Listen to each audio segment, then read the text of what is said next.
नमस्कार, आप देख रहे हैं भारत न्यूज टीवी खबरों की पड़ताल। आपके साथ मैं हूं अंशु। चलिए खबरों का रुख करते हैं। रोटरी क्लब आजाद देश के महान सपूत और झाबुआ माटी में जन्मे क्रांतिकारी योद्धा शहीद चंद्रशेखर के जन्म दिवस पर कोरोना योद्धा डॉक्टर राहुल लबाना, समाज सेवी कमलेश जायसवाल एवं श्री राम शर्मा को रोटरी परिवार से शामिल कर जन्म दिवस मनाया। कार्यक्रम की शुरुआत क्लब के डायरेक्टर अजय रमावत, नीरज राठौर, राजेंद्र लालन एवं राजेश शाह व तीनों नए रोटरी सदस्यों ने आजाद की प्रतिमा पर माल्यार्पण कर की। वरिष्ठ समाज सेवी कमलेश जायसवाल द्वारा बाईपैप मशीन एवं व्हीलचेयर स्वास्थ्य केंद्र संचालक रोटेरियन संजय कुमार काठी एवं रोटरी सदस्यों को भेंट की।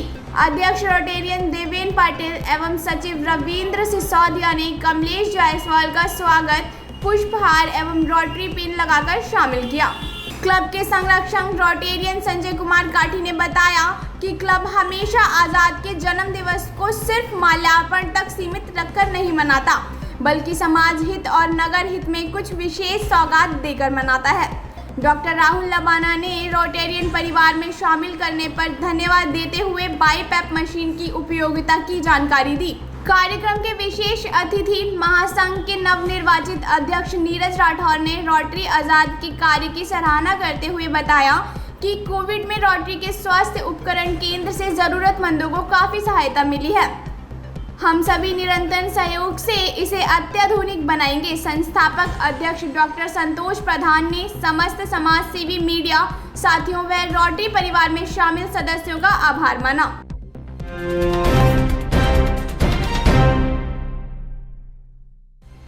प्राप्त जानकारी के मुताबिक सिक्योरिटी गार्ड घोसीपुरा निवासी लज्जाराम पुत्र हरिराम हनु अपने साथी के साथ ड्यूटी खत्म कर लौट रहा था। उसके कंधे पर 12 बोर की राइफल टंगी थी। वह बाइक पर पीछे बैठा था। तभी अलापुर तिराहे के पास बाइक पर सवार होकर 2 बदमाश आए और कंधे पर टंगी राइफल छीन ले गए। राइफल छीने जाने से बाइक अनियंत्रित हो गई। जैसे जैसे इन लोगों ने गाड़ी को संभाला, उसके बाद बदमाशों का पीछा भी किया, लेकिन बदमाश तेज रफ्तार में बाइक दौड़ाकर भाग निकले। बदमाश सीसीटीवी कैमरे में नजर आए हैं। इस आधार पर सिरौल पुलिस बदमाशों की तलाश में जुट गई है। पुलिस को आशंका है कि यह घटना रेकी कर की गई है। सिरौल थाना क्षेत्र अंतर्गत गोयल फ्लोर सिटी नाम से एक मल्टी है और उसमें वहाँ पर सिक्योरिटी गार्ड की नौकरी करते थे 2 लोग। उसमें लज्जाराम बघेल नामक और रामानंद गौतम, ये 2 लोग वहाँ से निकलकर, जो कि मुरार के रहने वाले हैं, घोसीपुरा के, जा रहे थे। तो सुबह 5:30 बजे की घटना है आज की। और पीछे से 2 अज्ञात बदमाश आए मोटरसाइकिल से और चलती मोटरसाइकिल से लज्जाराम के कंधे पर टंगी हुई बंदूक को छीन कर ले गए। बंदूक 12 बोर की थी। सीसीटीवी की फुटेज देखी जा रही है और प्रकरण की जाँच पड़ताल की जा रही है।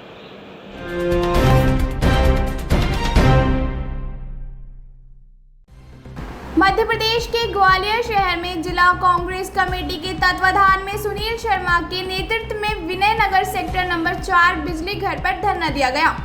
धरना प्रदर्शन में मुख्य रूप से कांग्रेस के वरिष्ठ नेता सुनील शर्मा, जिला अध्यक्ष देवेंद्र शर्मा, सुरेंद्र सिंह चौहान, संजय माहौर, अशोक प्रेमी, राजू भादौरिया, विकास जैन सहित अन्य महिला कांग्रेस नेत्री भी मौजूद रही। कांग्रेस के वरिष्ठ नेता सुनील शर्मा ने कहा कि लगातार बीजेपी सरकार द्वारा बिजली के बिलों में धांधली की जा रही है। दिनों दिन बिजली के बिल मनमानी खपत लगाकर भेजे जा रहे हैं, जिससे आम आदमी एवं मजदूर वर्ग के सामने संकट आ खड़ा हुआ है। लगभग 2 साल कोरोना काल को हो चुके हैं, जिसमें कई व्यक्तियों से घर का चिराग छिन गया है, जिसके कारण घर का गुजारा एवं जीवन यापन में काफी परेशानियों का सामना करना पड़ रहा है। ऐसे में बिजली विभाग द्वारा जनता को परेशान करने के उद्देश्य से आए दिन संकट के दौर में लाइट काटने पहुंच जाते हैं, जिसके कारण जीवन यापन करने में काफी परेशानियों का सामना करना पड़ रहा है। उन्होंने कहा कि कोरोना काल के समय के बिजली के बिल माफ किए जाएं और जो बिजली के बिल में बढ़ोतरी की जा रही है उस पर अंकुश लगाया जाए, नहीं तो आगे आने वाले समय में कांग्रेस पार्टी जनता के साथ एक बड़ा आंदोलन करेगी।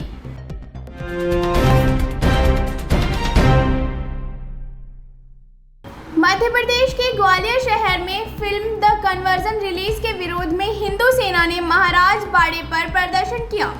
साथ ही मुखर्जी भवन से महाराज बाड़े पुलिस चौकी तक नारे लगाते हुए आए। हिंदू सेना के प्रदेश अध्यक्ष संजय अग्रवाल ने बताया कि फिल्म निर्माता विनोद तिवारी द्वारा फिल्म द कन्वर्जन बनाई गई है, जिसमें हिंदू आस्था के साथ खिलवाड़ किया गया है। तमाम तरीके से आपत्तिजनक चित्रों का फिल्मांकन किया गया है, जिसे हिंदू समाज काफी आक्रोशित है। इसी विषय को लेकर आज हिंदू सेना के द्वारा ज्ञापन एसडीएम अनिल सिंह बनवारिया और सीएसपी आत्माराम शर्मा को कार्रवाई की मांग करते हुए दिया गया है। यदि हमारी मांगें पूरी नहीं होती हैं तो आगे आने वाले समय में हिंदुओं के साथ हम प्रदर्शन करेंगे। जैसे कि आप जानते हैं कि हॉलीवुड और बॉलीवुड में खान ब्रदर्स का बहुत जलजला है और हिंदू आस्था को लगातार प्रभावित किया जा रहा है। आज ही नहीं, कई सालों से अगर देखा जाए तो हिंदू समाज को लेकर, हिंदू धर्म को लेकर फिल्मों के माध्यम से हमारे समाज का अपमान किया जा रहा है। उसी क्रम में एक पिक्चर बनाई गई है विनोद तिवारी के द्वारा, जिसका नाम है द कन्वेंशन। उस पिक्चर के अंदर बहुत सारी ऐसी हिंदू आस्था को अपमानित करने वाली चीज़ें दिखाई गई हैं। बहुत सारे संवाद ऐसे बताए गए हैं जिनके कारण हिंदू समाज को ठेस पहुंच रही है और लव जिहाद का नाम लेकर पिक्चर बनाई गई है कि लव जिहाद को समर्थन देंगे। लेकिन उस पिक्चर के अंदर देखा जाए तो जो चित्र और जो संवाद, जिस तरह की विचारधारा उसके अंदर प्रस्तुत की गई है, उससे ये साबित होता है कि ये पिक्चर बनाने की मंशा सिर्फ हमारी हिंदू बहन बेटियों को बरगलाना और हिंदू समाज के अंदर लव जिहाद का बढ़ावा देने का उद्देश्य है। हिंदू सेना कतई इस चीज़ को सहन नहीं करेगी और भविष्य में भी इस तरह की जो पिक्चरें बनाई जा रही हैं या बनेंगी, उन पे भारतीय दंड संहिता के अंतर्गत कानूनी कार्रवाई की जाएगी, चाहे वो अभिनेता हो, अभिनेत्री हो, चाहे वो निर्माता हो, निर्देशक हो। लेकिन हमने बोला है कि अगर ग्वालियर शहर के अंदर ये द कन्वर्जन पिक्चर किसी भी थिएटर के अंदर चलती है तो हिंदू सेना हिंदू समाज के साथ मिलकर उस थिएटर में विरोध करेगी जाके। अगर आवश्यकता पड़ी तो तोड़ाफोड़ी भी करेगी और जितना उग्र आंदोलन कर सकती है उतना उग्र आंदोलन करेगी। हम प्रशासन को आज चेतावनी दे रहे हैं कि अगले महीने वो पिक्चर रिलीज होने वाली है, उसको वैसे रिलीज किया ना जाए और अगर रिलीज होती भी है तो हिंदू सेना हिंदू समाज के साथ मिलकर पुरजोर विरोध करेगी और ज़्यादा से ज़्यादा जो होगा, जो गिरफ्तारियाँ भी देंगी, अगर मुसीबत पड़ी तो लठ भी चलाएंगी। अब हम लोगों ने सोचा है कि लव जिहाद के जो मुकदमे बढ़ रहे हैं, आप देखेंगे कि ग्वालियर शहर के अंदर 3-4 लव जिहाद के मुकदमे हैं जिनको प्रशासन को अवगत कराया, लेकिन प्रशासन ने लड़कियां हाजिर करा दी, मगर अपराधी जो हैं वो आज भी फरार हैं। इसी क्रम में आगे देखेंगे लक्ष्मीगंज में एक 7 तारीख को लव जिहाद का मुकदमा भी आया था। प्रशासन ने लड़की को 10 तारीख को हाजिर करा दिया, लेकिन अपराधी आज भी फरार है। हिंदू सेना और हिंदू समाज के लोग लगातार उसमें आंदोलन कर रहे हैं, लेकिन लव जिहाद को लेकर और हिंदू समाज को लेकर अगर कोई भी अगर घटना घटती है तो हम हिंदू सेना पुरजोर विरोध करेंगे और पुरजोर आंदोलन करेंगे। कन्वर्जन लव जिहाद का उल्लेख किया है कि उसमें जैसे आपत्तिजनक कंटेंट है उनको जो है उनको हटाया जाए, उनके बारे में कार्रवाई की है।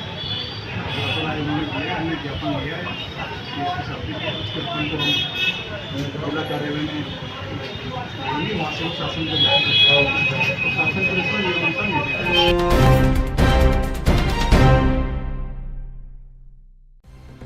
प्रदेश के पीडब्ल्यूडी मंत्री और जबलपुर के प्रभारी गोपाल भार्गव ने प्रभार संभालने के बाद पहली बार जिले के जनप्रतिनिधि और अधिकारियों की बैठक ली। इस बैठक में उन्होंने नगर निगम और स्मार्ट सिटी के द्वारा कराए जा रहे विकास कार्यों की समीक्षा की। शहर के बीच में बन रहे फ्लाईओवर के लिए जमीन अधिग्रहण में आ रही परेशानियों को दूर करने के निर्देश दिए और सीवर लाइन का काम जल्द पूरा करने के आदेश भी दिए। इस बैठक में उन्होंने सभी विधायकों से अपने क्षेत्र की समस्याओं को लिखकर देने के लिए कहा और उसे जल्द दूर करने का आश्वासन दिया। पहली बैठक में उन्होंने सभी कार्यों की जानकारी ली है। बैठक के बाद मीडिया से चर्चा करते हुए उन्होंने प्रदेश में होने वाले उपचुनाव के संबंध में कहा कि वारिसों को टिकट देने का फॉर्मूला हर वक्त सफल नहीं होता। यह हम आगर मालवा के चुनाव में देख चुके हैं। इसलिए पार्टी संगठन टिकट वितरण में अपने बनाए हुए नियम पर ही कायम रहती है। भाजपा संगठन उसी उम्मीदवार को टिकट देती है जो पार्टी के पैमाने में खरा उतरता है।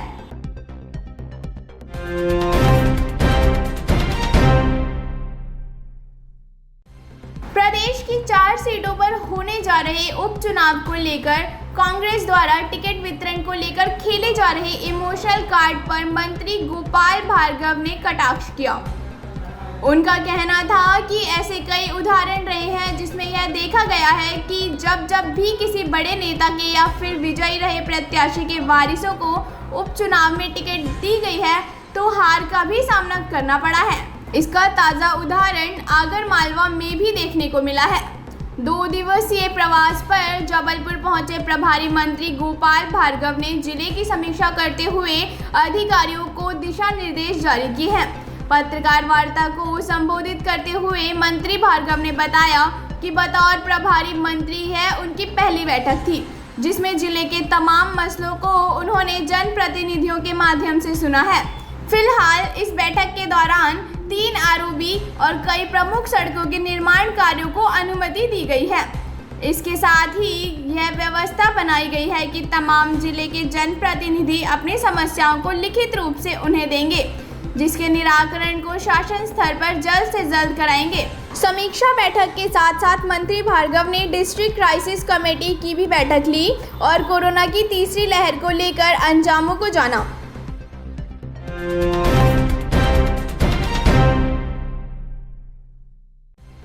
पहली बारिश में खुली पोल, गलियों के साथ ही घरों में, यहां तक कि सरकारी आवासों में भी बारिश का पानी घुसा।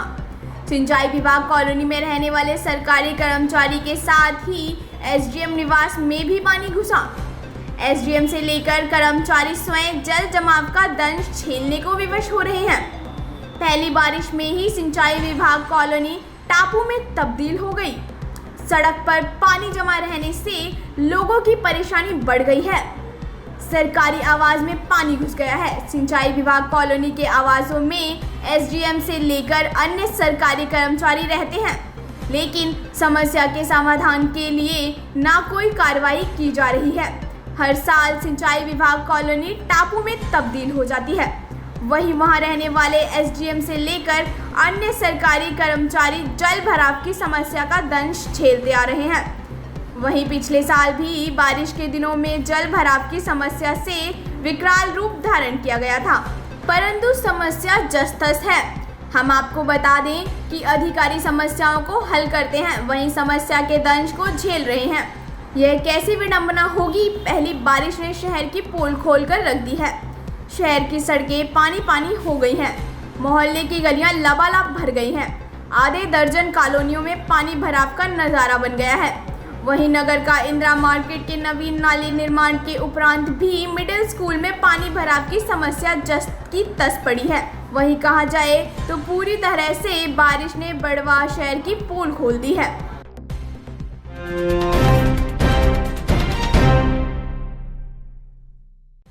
दरअसल पूरा मामला ग्वालियर जिले के डबरा देहात थाना क्षेत्र का है, जहां मिश्रा गैस एजेंसी के पास पुलिस द्वारा एक चेकिंग पॉइंट लगाया गया था, जहां पर एक ऑल्टो कार जिसका plate number UP 93 BD 7409 car चालक ने पुलिस चेकिंग पॉइंट को देखकर गाड़ी को बैक करके भागने की कोशिश की, जिसका पीछा डबरा देहात पुलिस ने किया और चारों ओर से घेराबंदी कर युवक को धर दबोचा। कार की चेकिंग की तो उसमें 20 किलो गांजा बरामद किया गया। इसी कड़ी में दूसरी कार्रवाई में थाना प्रभारी शक्ति सिंह यादव को मुखबिर के द्वारा सूचना मिली थी कि ग्राम महाराजापुर के पास एक युवक बैग में भरकर गांजा बेचने की कोशिश कर रहा था। सूचना मिलते ही डबरा देहात पुलिस ने मौके पर पहुंचकर आरोपी को 8 किलोग्राम गांजा सहित धर दबोचा। उपयुक्त दोनों कार्यवाही कुल 28 किलोग्राम गांजा और एक ऑल्टो कार जब्त की गई है तथा दोनों आरोपियों को हिरासत में लेकर पुलिस पूछताछ में जुट गई है। भी कुछ गांजा पकड़ा है और गांजा तस्कर भी गिरफ्तार किए हैं। क्या कुछ मामला रहा पूरा? कल शाम के टाइम पे मिश्रा पेट्रोल पंप के पास में थाने की रूटीन चेकिंग चल रही थी। चेकिंग के दौरान सामने से एक UP 93 वाहन आता हुआ दिखाई दिया, जिस पर थोड़ा पुलिस को संदेह हुआ तो पुलिस ने उसको रोकने की कोशिश की, तो वो उस वाहन को लेके मौके से भागने की उसने कोशिश की। तब वहाँ पर मौजूद पुलिसकर्मियों ने, जो चेकिंग के दौरान मौजूद थे, उन्होंने उक्त वाहन को घेराबंदी कर पकड़ा और उसको पकड़ने के बाद में उसमें जब उसको गाड़ी की चेकिंग की गई तो उसमें एक प्लास्टिक के कट्टे में 20 किलो गांजा रखा हुआ था, जिसके संबंध में जो ड्राइवर चालक था उससे लाइसेंस पूछा गया, कोई लाइसेंस उसके पास में नहीं था। तब उक्त व्यक्ति को मौके से उस गांजे के साथ में पकड़ा गया। इसी क्रम में रात्रि करीब 11:15 बजे एक और मुखबिर द्वारा सूचना प्राप्त हुई कि महाराजपुर पे एक व्यक्ति एक राजश्री के थैले में करीब कुछ गांजा लिए हुए बेचने की फिराक में है। उस सूचना पर से थाने की पुलिस द्वारा मौके पर जाके कार्रवाई की गई और वहाँ से एक व्यक्ति को गिरफ्तार किया गया। इस तरह कल के दिन 20 + 8 28 किलो गांजा 2 गांजा तस्करों से बरामद किया गया है और उन पर FIR करते हुए कार्रवाई कर उन्हें न्यायालय भेजा गया है।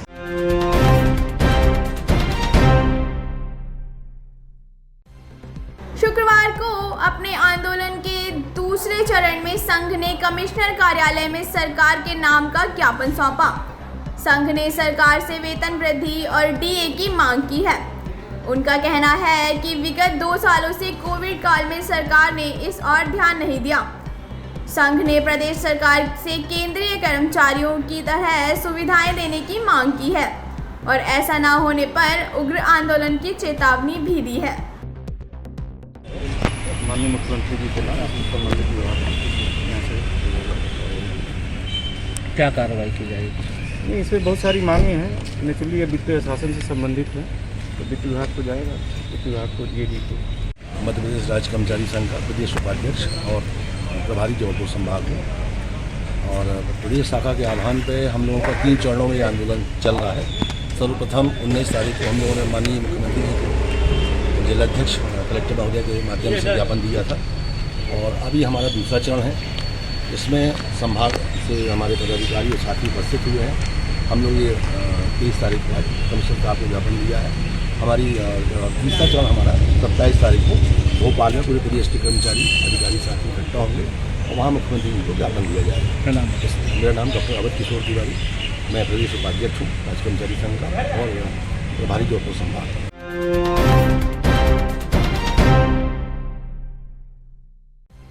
पोर्ट में कृषि उपज मंडी में व्यापारी रात 11 बजे से 2 बजे तक ही अपना व्यापार किया करते थे, लेकिन अब लगातार कम होते कोरोना के आंकड़ों को देखते हुए जिला प्रशासन ने कृषि उपज मंडी को 24 घंटों के लिए खोल दिया है। साथ ही आज SDM कार्यालय में हुई बैठक में व्यापारियों को यह निर्देश भी दिए कि कोरोना प्रोटोकॉल के तहत ही सभी थोक व्यापारी अपना व्यापार करेंगे। साथ ही कोई भी व्यापारी मंडी में फुटकर दुकान लगाकर अपना माल नहीं बेचेगा तो उस पर माल की जब्ती सहित जुर्माने की कार्रवाई की जाएगी। जिला प्रशासन ने सोमवार से कृषि उपज मंडी को पूरी तरह से खोलने का निर्णय लिया है। सर, मंडी किस तरीके आज सब्जी मंडी व्यापारियों के साथ एक बैठक आयोजित की गई जिसमें मुख्य रूप से हरी सब्जियां, आलू, प्याज के विक्रेता एवं फल आदि के विक्रेता उपस्थित थे। चूँकि ये थोक मंडी है और कोरोना को देखते हुए इसका प्रोटोकॉल का पालन करने के लिए इसको रात्रि के समय में स्टार्ट किया गया था। अभी कोरोना के केस लगातार कम हो रहे हैं और न के बराबर केसेस प्राप्त हो रहे हैं। व्यापारियों की काफ़ी दिनों से मांग थी कि उनको भी सभी व्यापारियों की तरह दिन में व्यापार करने का मौका दिया जाए। आज बैठक में ये निर्णय लिया गया है कि सोमवार से मंडी अपने कोरोना पूर्व का जो समय था उसी समय पर प्रारंभ की जाएगी, लेकिन उसमें कोरोना प्रोटोकॉल का पूर्ण रूप से पालन किया जाएगा। साथ ही साथ फुटकर व्यापार को पूर्ण रूप से हतोत्साहित किया जाएगा। अगर कोई फुटकर व्यापारी वहां दुकान लगाए मिलता है तो उसकी समस्त सामग्री जब्त करके चालान किया जाएगा। यही मुख्य शर्तों के साथ वहां पर दिन में व्यापार को अनुमति दी गई। कब से है ये अनुमति? सोमवार से मंडी अपने पूर्व निर्धारित समय पे चालू होगी।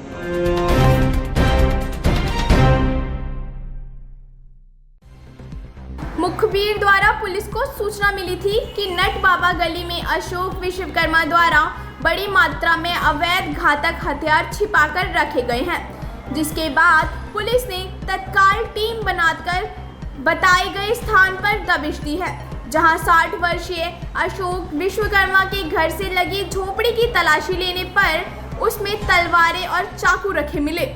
अशोक विश्वकर्मा ने इन हथियारों को जमा करके अपने पास रखा हुआ था।